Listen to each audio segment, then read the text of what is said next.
नमस्ते दोस्तों, हमारे चैनल में आने के लिए धन्यवाद। ये कहानी है शिरडी की, हाँ, साईं बाबा की शिरडी की। ये बात तब की है जब बाबा की ख्याति चारों ओर आकर्षित हुई थी। बाबा की महिमा जानने के बाद उनसे प्रतिदिन हजारों लोग मिलते हैं। इन हजारों लोगों में एक ब्राह्मण ऐसा था जो बिना बाबा के दर्शन किए भोजन नहीं करता। चाहे कितना भी देर हो जाए और अक्सर उसका नंबर आता, तब तक रात हो जाती, इसलिए वो सिर्फ रात का ही खाना खा पाता है। बाबा को उस पर दया आई, सो एक दिन बाबा ने उसे कहा, तुम यहाँ मत आया करो, बल्कि मैं ही तुम जहां रहो वहीं आ योजनाएं। वो खुश हो गए। ये जानकर के बाबा खुद अपने घर आएंगे तो मैं उनके साथ ही खाना खाऊंगा। अगले दिन वो खाने की थाली दंड देने वाला बाबा की राह देखने लगा। बाबा तो नहीं आए, लेकिन एक कुत्ता सारा टाइम उन्हें परेशान कर रहा था और बार बार उस थाली को खाने की कोशिश कर रहा था। कई बार गुस्सा करने पर भी जब कुत्ता नहीं जा रहा था, तब क्रोध में ब्राह्मण ने उसे 2-3 डंडे मार दिए। दिन खत्म होने पर ब्राह्मण अपनी शिकायत लेकर बाबा के पास गए और उनसे कहने लगे, बाबा, आप वचन देकर भी नहीं आए, मैंने ऐसी आशा नहीं की थी। साईं बाबा बोले, मैं तो आया था, लेकिन तुम ही मुझे पहचान नहीं पाए और ऊपर से मुझे डंडे से भी मारा।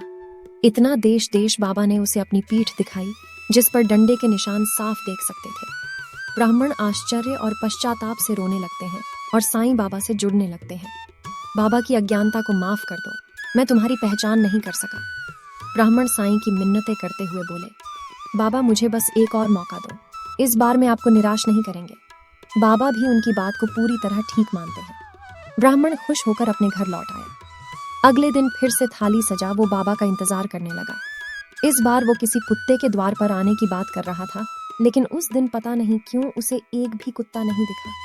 दोपहर हो गई, कुत्ता तो नहीं आया, पर एक बड़ा ही गुस्सा, कई दिनों से नहाया ही ना हो और जिसके शरीर से काफी अंतर पर भी बदबू आ सकती है, ऐसा भिखारी आया। भिखारी उससे थाली में पड़ा खाना सोच रही थी, पर ब्राह्मण ने उसे देने से मना कर दिया और उसे जाने के लिए कहा।